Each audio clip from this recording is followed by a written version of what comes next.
Hey guys, this is Tim with Copperhead Ag, and today we're coming at you with some exciting things on our new gauge wheel arm repair kit for the case planters. It's a lot simpler installation. You guys are really going to like the way this works. So I'm going to get started on our installation process.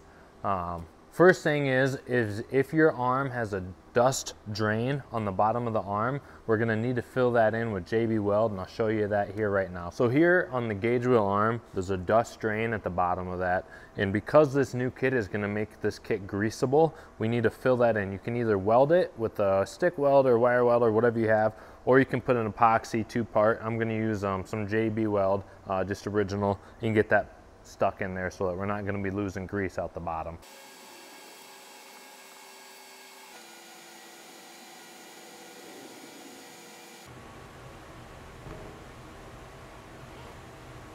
Okay, now that we're done with the JB Weld, a few things you're going to need for this installation. First, you're going to need a pipe wrench. The pin that's already in your row unit, that comes out, it just threads out, so get a pipe wrench on it. Righty tighty, lefty loosey, just run that thing out. The next thing you need is a 7/8 socket, a 3/4 socket, and an 1 7/16 inch, or if you want to get a large adjustable wrench like this, you make one of these work as well.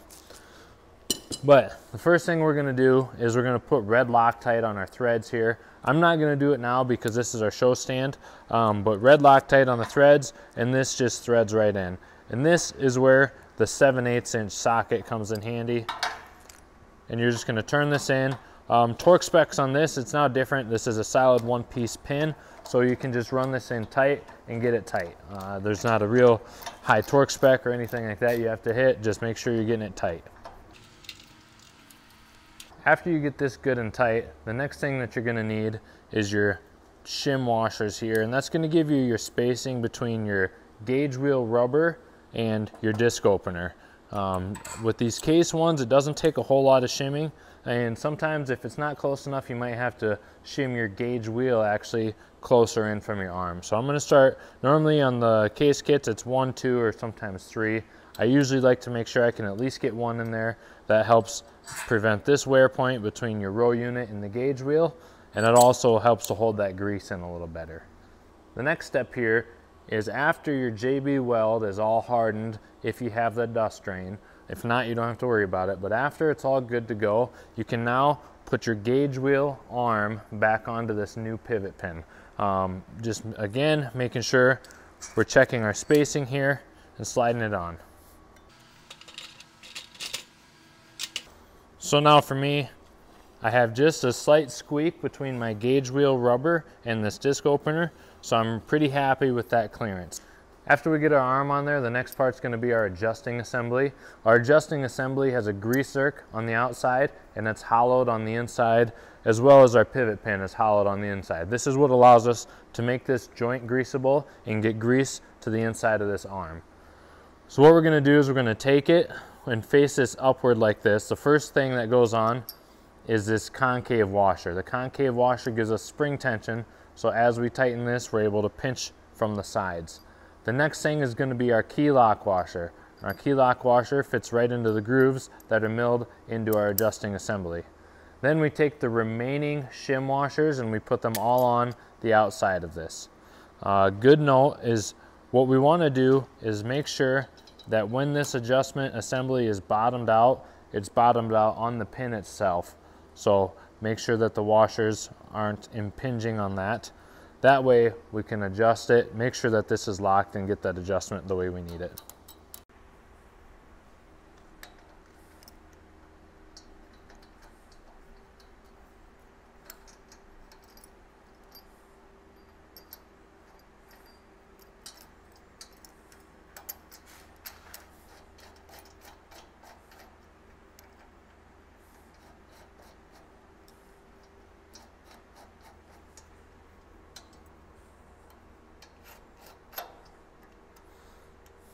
At this point, we're bottomed out and we still have some space here. So that tells me I maybe could have had another washer, but it's not a big deal because this is going to get tightened down and pinch everything tight. So at this point, I can take my 3/4 inch wrench or socket and get it tightened on here. Again, torque specs are going to be not as important here. We just want to make sure we get this stuff nice and tight so it's not going to back out on us. After we get this tightened down, we should still have a little bit of looseness in this arm, maybe even left to right, but it should go up and down very easily. What we can do with this kit, the way it works is by pinching from the side. So that's where this adjusting assembly tightens everything and makes it run true and straight. So how we adjust this is we tighten this until the arm stays up under its own pressure.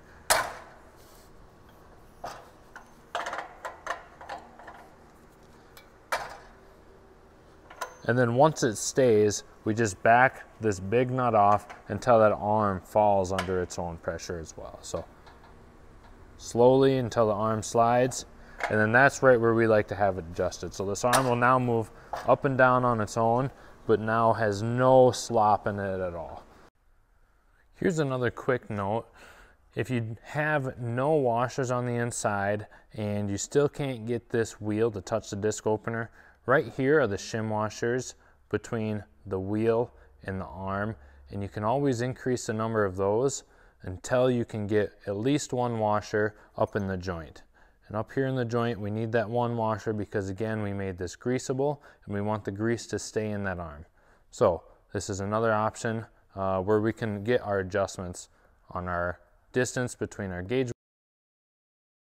So guys, this is a great kit, especially if you're tired of having to push hard and your cotter pins are getting worn out or falling out, or you have any sort of slop on your gauge wheel arm at all. This is going to fix that without needing to buy new gauge wheel arms, new pins, new everything. You can just get this kit, reuse the stuff you have, and keep going, and it should last you the life of the planter.